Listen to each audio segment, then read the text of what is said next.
மயிலாடுதுறை மாவட்டம் பட்டமங்கலம் ஊராட்சி சீனிவாசபுரத்தில் திராவிட பொங்கல் திருநாளை முன்னிட்டு கிழக்கு ஒன்றிய திமுக மற்றும் திமுக விளையாட்டு மேம்பாட்டு அணி சார்பில் ஆண்களுக்கான இரட்டையர் இறகுபந்து போட்டி நடத்தப்பட்டது.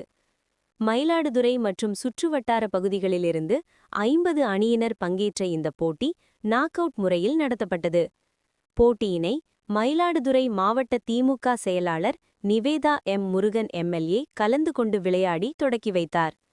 முதலிடம் பெறும் அணிக்கு ரூபாய் 10,000, இரண்டாம் இடம் பெறுபவர்களுக்கு ரூபாய் 7,000, மூன்றாம் இடம் பிடிப்பவர்களுக்கு ரூபாய் 5,000, நான்காம் இடம் பெறுபவர்களுக்கு ரூபாய் 3,000 ரொக்க பரிசு வழங்கப்பட உள்ளது.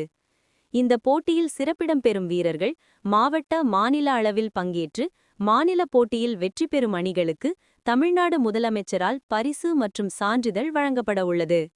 நிகழ்ச்சியில் திமுக மாவட்ட துணை செயலாளர் செல்வமணி, ஒன்றிய செயலாளர் முருகமணி, திமுக விளையாட்டு மேம்பாட்டு அணி அமைப்பாளர் அறிவுச்செல்வன் உள்ளிட்ட நிர்வாகிகள், விளையாட்டு வீரர்கள் பலர் கலந்து கொண்டனர்.